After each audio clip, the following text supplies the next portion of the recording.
ඔබ දන්නවා අපේ රටේ කාලයක් තිස්සේ අවුරුදු 76ක් විතර තිබ්බ දේශපාලන ක්‍රමයක් තියෙනවා. ලොකු පක්ෂ තිබ්බා. UNP, SLFP, ඊට පස්සේ SLPP නේ මේ පැත්තේ TULF එක නැගෙනහිර SLMC ලොකු පක්ෂ ලොකු නායකයෝ. අපි හැමෝම දන්න නම් තිබ්බා. සේනනායක, බණ්ඩාරනායක, ජයවර්ධන, ප්‍රේමදාස, රාජපක්ෂ, අමිතලිංගම්, පොන්නම්බලම්, අශ්රෆ්, බදියුදීන් එහෙම හැමෝම දන්න නම් එක ලොකු නායකයොත් හිටියා. හැබැයි අපි බැලුවොත් ඒගොල්ලොන්ගේ දේශපාලනය දිහා ඒගොල්ලෝ කොහෙන්ද ආවේ කොහොමද ආවේ කියලා පොඩ්ඩක් බැලුවොත් අපි දන්නවා ඒ හැමෝටම පෞල් බලයක් තිබ්බා. ඒගොල්ලෝ ලොකු පෞල් වල අය. බොහෝ දුරට ලොකු ඉස්කෝලවලට ගිහිල්ලා පිටරට ගිහිල්ලා ඉගෙනගෙන පස්සේ ඒගොල්ලොන්ගේ පුතාලට පස්සේ ඒගොල්ලෝ තාත්තට පස්සේ පුතා එහෙම නැත්නම් දුව නේ එහෙම පවුලම දේශපාලනය කරපු නායකයෝ තමයි අපිට හිටියේ. බොහෝ වෙලාවට ඒගොල්ලෝ දේශපාලනය කරේ ජාතියක් ආගමක් කේන්ද්‍ර කරගෙන. දකුණේ පක්ෂ තිබ්බා. දකුණේ පක්ෂ සිංහල, බෞද්ධ, උතුරේ පක්ෂ තියෙනවා. ඒවා දෙමළ, හින්දු, පස්සේ මුස්ලිම් පක්ෂ තියෙනවා. එහෙම බෙදුණා. ಜಾති ආගම් හැටියටත් බෙදුණා. එතකොට අපේ රටේ අපි පුරවැසියෝ හැටියට අපිත් ඒ ක්‍රමයට පුරුදු වුණා. සිංහල නම් දෙමළ එක්කෙනෙක්ට ඡන්දෙ දෙන්න බෑ. දෙමළ නම් මුස්ලිම් එක්කෙනෙක්ට හෝ සිංහල එක්කෙනෙක්ට ඡන්දෙ දෙන්න බෑ. මුස්ලිම් නම් එහෙමයි.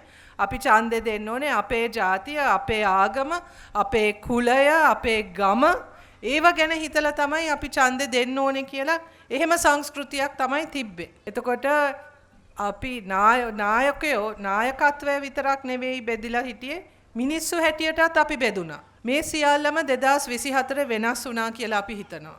විධායකයේ සුද්ධ කරා. පාර්ලිමේන්තුව සුද්ධ කරා. දැන් අපි ඔබෙන් ඉල්ලා සිටින්නේ ගමත් සුද්ධ කළා. අපි විශාල මුදලක් ප්‍රාදේශීය සභාවලට, පළාත් සභාවලට, ගමට වෙන් කරලා තියෙනවා. අපි සැලසුම් කරලා තියෙනවා ඔබේ පාසල, පාරවල්, ඉස්පිරිතාල මේවා සියල්ලම දියුණු කරන්න අපි සැලසුම් කරගෙන යනවා. මෙච්චර කාලයක් මොනවද උනේ? ගමට මුදල් වෙන් වෙනවා. කොළඹ ඉඳන් ගමට එනකොට ඒ මුදල් වලින් 75%ක් කාගේ හරි පොකට් එකේ. එතකොට අපි බලනකොට මෙච්චර කාලයක් තුල මොකද්ද වෙලා තියෙන්නේ? ඔයගොල්ලොන්ගේ ඡන්දයෙන් පත් වෙලා ආපු නායකයෝ දියුණු වෙලා ඒගොල්ලොන් ලොකු ව්‍යාපාරිකයන් බවට පත්. ඒගොල්ලොන්ගේ පවුල් දියුණු වෙලා රටේ ජනතාව පොඩ්ඩක්වත් දියුණු වෙලා නැහැ. ඒගොල්ලොන් අර චුට්ටක් ඉතුරු කරලා අර දෙන ටික තමයි ලැබිලා තියෙන්නේ. මේක වෙනස් කරන්න ඕනේද නැද්ද? පටන් ගත්තා. වෙනස උඩින් පටන් ගත්තා. දැන් ඔබට ලැබිලා තියෙනවා ගමේ නායකත්වයක් වෙනස් කරන්න, ගම පිරිසිදු කරන්න අවස්ථාව ඔබට ලැබිලා තියෙනවා. ඒක කරලා දෙන්න කියන එක තමයි මම ඉල්ලන්නේ. මම මෙහෙම වේදිකාවක නැගලා මම හිතන්නේ වෙන මොන පක්ෂයක නායකයෙක් වෙන පක්ෂයක නියෝජනයකට කියන්න පුළුවන්ද කියලා. අපි ඔබට පොරොන්දු වෙනවා ඔබේ මුදල් හරියට වියදම් කරන්න, නාස්තිය, වංචාව, දූෂණය නතර කරන්න පුළුවන් හැකියාව තියෙන කණ්ඩායමක් අපි ඔබට දෙනවා කියලා වෙන මොන පක්ෂයකටවත් කියන්න බෑ. මේ සහෝදරයා කිව්වා මෙතන ළඟ ඉස්කෝලේ බයෝ ස්ට්‍රීම් එක තිබ්බට ගුරුවරු නැහැ. කිලෝමීටර් 50ක් විතර දුර යන්න ඕනේ සයන්ස් කරන්න ඕන. හරියට බොන වතුර හරියට නැහැ. ට්‍රාන්ස්පෝර්ට් නැහැ. බස් නැහැ. කිලෝමීටර් 15ක් යන්න ඕනේ බස් එකක් ගන්න හරියට නේද? ඉතින් කොහොමද ගමක් දියුණු වෙන්නේ?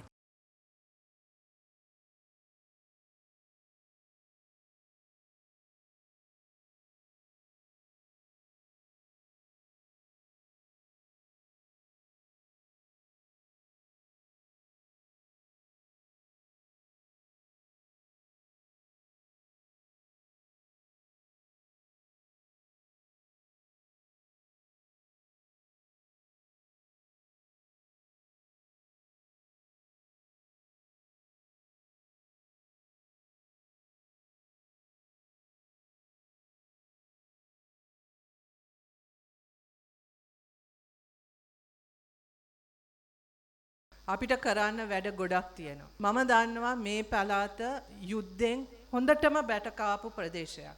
ගොඩක් දුක් විඳා. ප්‍රදේශයේ යටිතල පහසුකම් විනාශ වෙච්ච එක විතරක් නෙවෙයි මිනිස් ජීවිත මහ ගාණක් විනාශ වෙලා තියෙනවා. ඒ අවසාන කාලයේදී බාර දුන්න අය නැති වෙලා තියෙන බවත් මම දන්නවා. ඒ අයට මොනවද උනේ කියන එකට පිළිතුරු ඔබට ලැබිලා නැහැ. ඇත්තටම මේ ප්‍රදේශයේ විතරක් නෙවෙයි අපේ මුළු රටම ගත්තොත් අම්මලා දහස් ගණන් බිරින්දෑවරුන් දහස් ගණනක් තමන්ගේ ආදරවන්තයන් තමන්ගේ පවුලේ සමාජිකයන්ට උනේ මොකද්ද කියන උත්තර හොයමින් අවුරුදු ගණනාවක් වැළපෙනවා. අපිට උත්තර ඕනේ.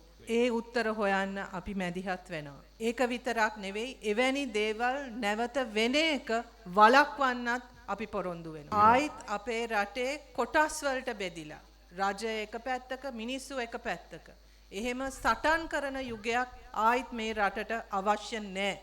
දෙමළ වීම නිසා, මුස්ලිම් වීම නිසා, ක්‍රිස්තියානි වීම නිසා, හින්දු වීම නිසා මේ රටේ දෙවනි ගණේ පුරවැසියෙක් කියලා හිතන එක තව දුරටත් සිද්ධ වෙන්න බෑ. අපි සියලු දෙනාම මේ රටේ පුරවැසියෝ. අපි සියලු දෙනාටම සමාන අයිතිවාසිකම් තියෙන්නේ. අපි සියලු දෙනාටම අවශ්‍ය හොඳින් ජීවත් වෙලා අපේ දරුවන්ට හොඳ අනාගතයක් ලබා දෙන්න. බය නැතුව ජීවත් වෙන්න.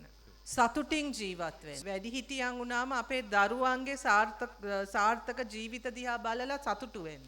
ඒව තමයි අපි හැමෝම බලාපොරොත්තු වෙන්නේ. එහෙම රටක් තමයි අපි හදන්න ඕනේ. බලන්න දැන් යුද්ධය ඉවර වෙලා අවුරුදු 16යි. යුද්ධ කාලේ මෙහෙ ගොඩක් සංවර්ධනය කරන්න බෑ. යුද්ධයක්නේ. හැබැයි යුද්ධය ඉවර වෙලා අවුරුදු 16ක්. මෙහෙ මිනිස්සුන්ගේ ජීවිත තාම දුප්පත්. මේක අපි වෙනස් කරන්න ඕනේ. ගම දාලා ගිහිල්ලා පෝසත් වෙන්න නෙවෙයි.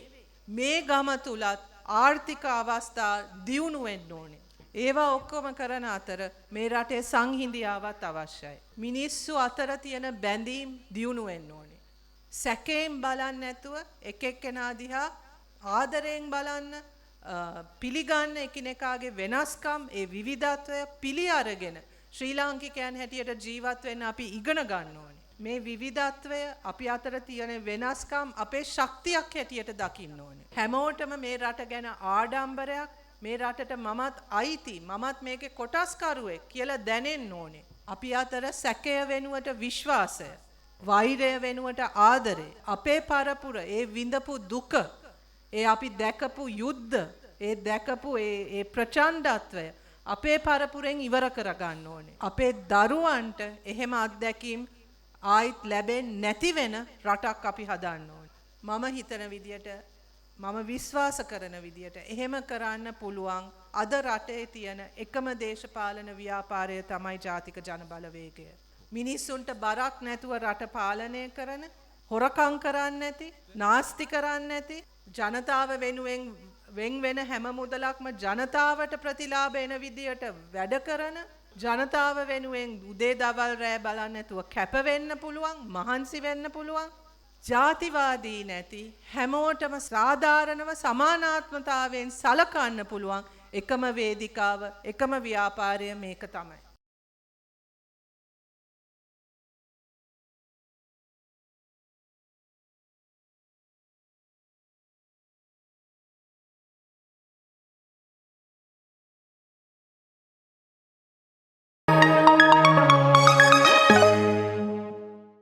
මෙවැනි උණුසුම් පුවත් වීඩියෝ කාටත් කලින් දිනපතා දැනගන්න බෙල් සලකුණ ඔබා SL Breaking සබ්ස්ක්‍රයිබ් කරන්න.